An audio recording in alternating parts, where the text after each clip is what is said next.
dark out a lot longer. It's 5 a.m. about to go get in a lift.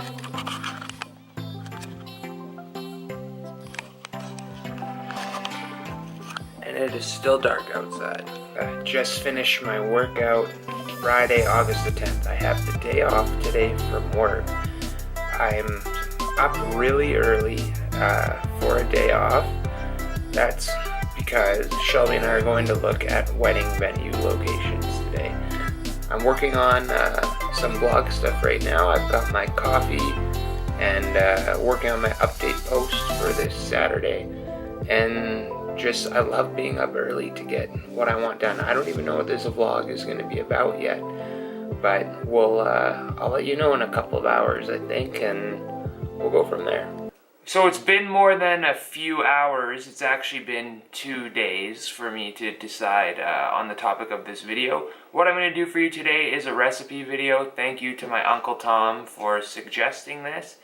What I'm going to make for you today is some steak, potatoes, and green beans. Super simple, but one of my go-to dinners. It's really quick to make, and it's pretty healthy for you too. Step number 1, preheat your oven to 450 degrees.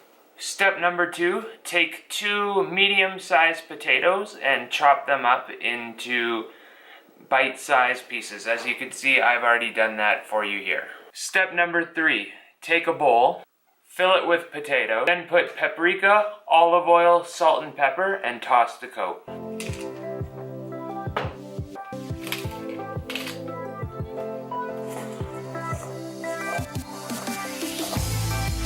Pro tip from my fiance Shelby, line a baking sheet with tinfoil and then place your potatoes on the tinfoil.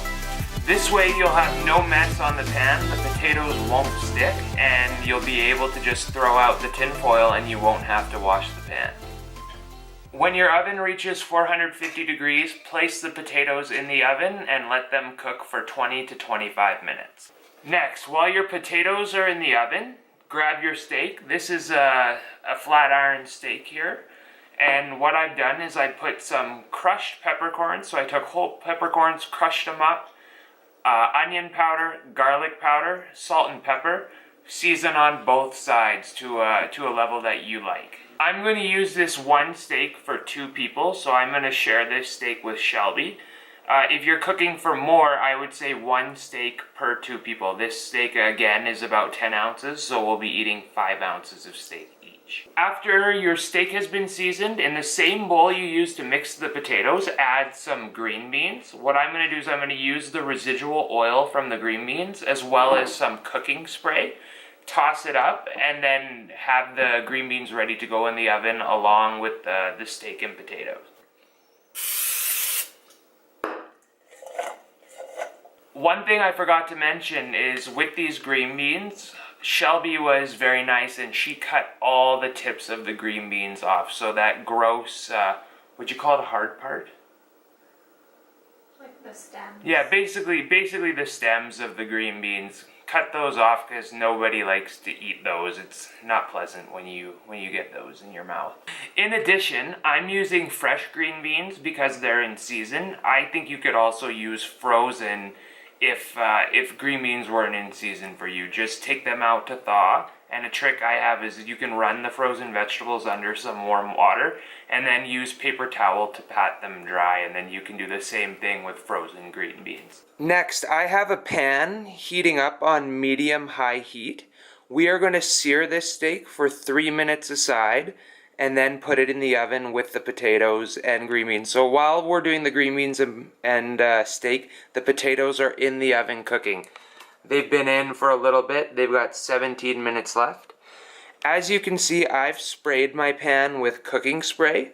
You can use oil as well to sear the steak. I just like to cut down on my fat calories, so I use cooking spray instead.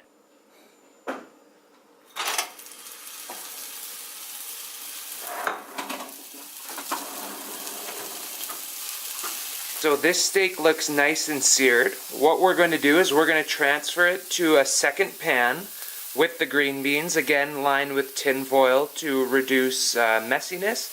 And then we're going to put it into the oven for the last 8 minutes with the potatoes that we're cooking for 25 minutes.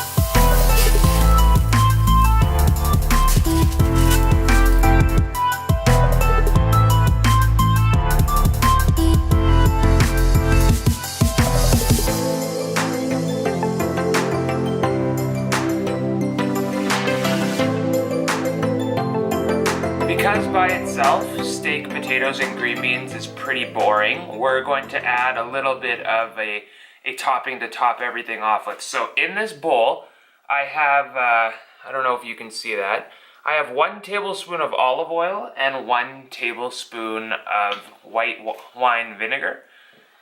Any white vinegar is fine, like plain white vinegar.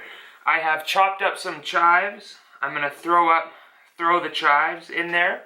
And then I also have some feta cheese that I'm going to crumble into the mixture as well. We're going to stir it all up and then use that to top the steak, potatoes, and green beans. This is what your mixture should look like once it's been all stirred up. Pulling everything out of the oven, let's see how it looks.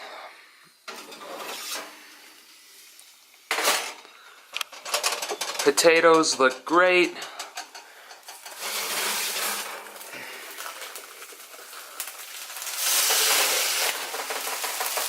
Steak and green beans are done. So because I weigh all my food, what I'm going to do as the steak rests, I'm going to let it rest for about 5 minutes. I'm going to weigh out the potatoes and green beans onto Shelby and my plate.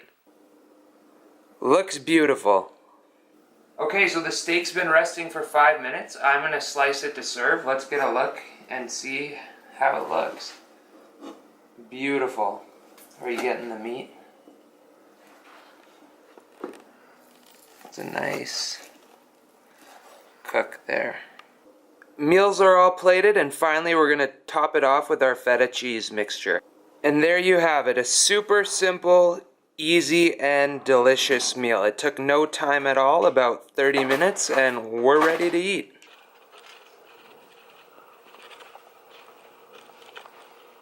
Good stuff.